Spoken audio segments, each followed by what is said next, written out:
வணக்கம். கடகராசி வைகாசி மாத ராசி பலன்கள். கடகராசிக்காரர்களுக்கு வைகாசி மாதத்தில் பல நாள் பிரச்சனைகளும் துன்பங்களும் பொருளாதார நெருக்கடிகளும் குடும்பத்தில் ஏற்பட்டிருந்த எண்ணற்ற குழப்பங்களும் பிரிவினைகளும் இருந்து உங்களுக்கு விடுதலை கிடைத்து நற்பலன்களை கொடுக்கின்ற ஸ்தானத்தில் கிரக அமைப்புகள்.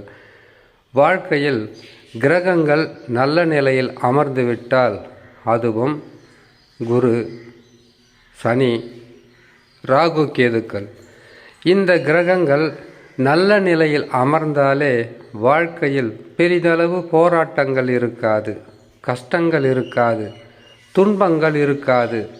உங்களுக்கு எதிரிகளும் உங்களுக்கு நற்பலன்களை செய்யக்கூடிய அமைப்பில் மாறிவிடும்.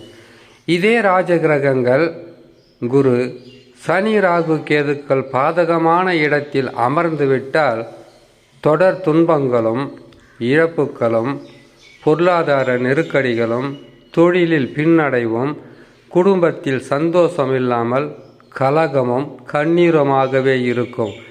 இந்த பாதகங்களிலிருந்து மீண்டு வருவது கடகராசி. கடகராசிக்காரர்களுக்கு இத்தனை கஷ்டங்களும் வருவதற்கு காரணம் நீங்கள் எடுக்கின்ற முடிவாகத்தான் இருக்கும். நீங்கள் எதை நம்ப வேண்டுமோ அதை நம்ப தவற விட்டுவிட்டு எதை நம்பக்கூடாதோ அதை நம்பி வாழ்க்கையில் கஷ்டங்களும் நஷ்டங்களும் அனுபவிக்கக்கூடிய ராசி. எதற்காக கடகராசிக்காரர்கள் எப்பொழுதுமே மூன்றாவது மனிதர்களால் நற்பலன்களை அடைவார்கள் என்று ஒவ்வொரு பதிவிலும் சொல்லக்கூடிய வார்த்தைகளாகவே இருக்கும். மூன்றாவது மனிதர் என்றாலே யாருன்னு தெரியல, முகம் தெரியாத மனிதர் என்று எண்ண வேண்டாம். மூன்றாவது மனிதர் என்பது உறவுக்கு அப்பாற்பட்ட மனிதர்களோ சொந்த பந்தங்களுக்கு அப்பாற்பட்ட மனிதர்களோ திடீரென்று உங்களுக்கு ஆலோசனை சொல்வது, இது தவறான பாதை என்று சுட்டி காட்டுவது, உங்களுக்கு உதவிகரம் நீட்டுவது, உதவியாக இருப்பது, இப்படிப்பட்ட நற்பலன்கள் உங்களுக்கு அவ்வப்போது நடக்கும். ஆனால் கடகராசி சொந்த முயற்சிகளால் வெற்றி பெற வேண்டும் என்பதற்காக கடினமாக உழைக்கக்கூடிய ராசி. இரவு பகல் என்று பாராமல் அனைவருக்கும் நற்பலன்களை செய்வதற்காக உங்களுக்கு அவ்வப்போது பிரச்சனைகள் உறவாலும் நட்பாலும் சொந்த பந்தங்களாலும் பல வகையிலும் துன்பங்களை அடையக்கூடிய ராசியாகவே இருக்கும். சரி, கடகராசிக்காரர்களுடைய குணாதிசயங்களை சொன்னது போதும். இப்பொழுது வைகாசி மாதத்தில் கிரகங்கள் தரக்கூடிய பலன்களை பற்றி பார்ப்பதற்கு முன்பதாக சந்திராஷ்டம தினங்களை அறிந்து கொள்வது மிகவும் உதவியாக இருக்கும். சந்திரன் 8ஆம் இடத்தில் சஞ்சாரம் செய்யக்கூடிய காலகட்டமே சந்திராஷ்டமம். இந்த சந்திராஷ்டம காலங்களில் மிகவும் கவனமாக இருக்க வேண்டும். காரணம், அஷ்டம சனி ஒரு பக்கம் இருக்க உங்களுடைய சொந்த ஜாதகத்தில் என்ன தசா நடக்கிறது என்பதை அறியாமல் பார்க்காமல் சொல்லக்கூடிய பதிவு. ஆனால் எந்த கடகராசிக்காரர்களாக இருந்தாலும் இந்த சந்திராஷ்டம தினங்கள் என்பது பாதகத்தை கொடுக்கும். பாதகத்தை கொடுக்கும் என்பதினால் இந்த 2.25 நாட்களில் எந்த விதமான புதிதான தொழில் தொடங்குவது, ஊர் பிரயாணம் செய்வது, யாரிடமாவது கொடுக்கல் வாங்கலில் ஈடுபடுவது, தேவையில்லாத குழப்பங்களாக இருந்தால் மௌனமாக இருப்பது, இதை கடைபிடித்தால் போதும். இதைவிட முக்கியமான விஷயம், 8ஆம் இடத்தில் சனி பகவான் அஷ்டம சனியாக இருக்கும்போது வண்டி வாகனங்களில் வேகமாக செல்லக்கூடாது. பிரச்சனைகள் என்பது பெரிதளவாக இருப்பதினால் மிக கவனம் விழிப்புடன் இருந்தால் பாதகத்திலிருந்து மீண்டு வரலாம்.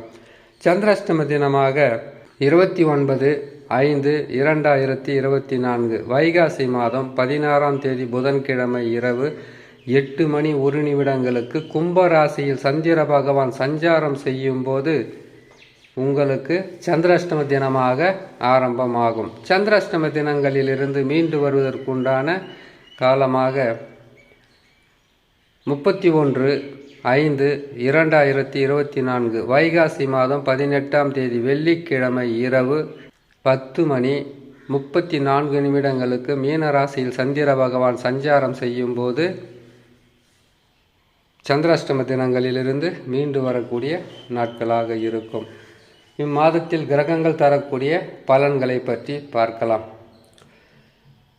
கடகராசிக்காரர்களுக்கு கேது பகவான் 3ஆம் இடத்தில் இருப்பது முயற்சிகளில் வெற்றியும் காரிய பலிதமும் திடீர் தனலாபங்களும் குடும்பத்தில் சந்தோஷமும் மன நிம்மதியும் கிடைப்பதற்குண்டான ராசியில் அமர்ந்திருப்பது கேது பகவான். தைரியம், தன்னம்பிக்கை, விடாமுயற்சி வெற்றியை தரும்.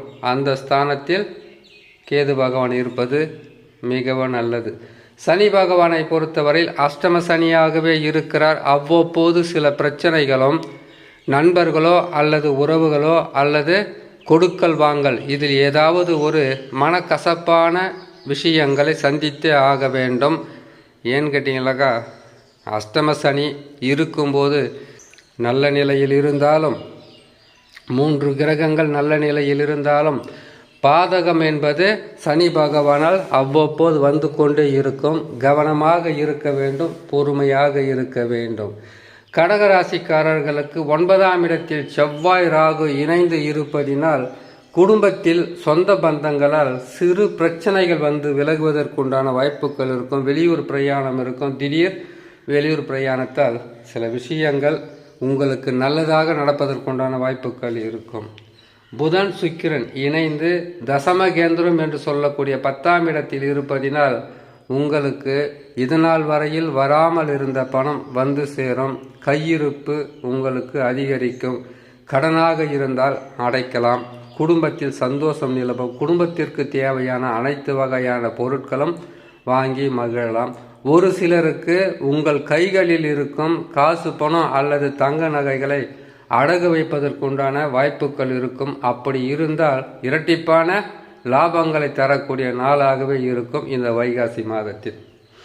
சூரியன் குரு இணைந்து 11ஆம் இடத்தில் உபஜயஸ்தானத்தில் இருப்பதினால் இம்மாதத்தின் பிற்பாதிக்கு பிறகு அதிகப்படியான நற்பலன்களும் அதிகப்படியான லாபங்களும் குடும்பத்தில் சந்தோஷமும் நற்பலன்கள் கிடைத்து சந்தோஷம் அடையக்கூடிய ராசிகளில் கடகராசியும் இருக்கும் என்று சொல்லி இன்னொரு நல்ல பதிவில் உங்களை நான் சந்திக்கிறேன். நன்றி, வணக்கம்.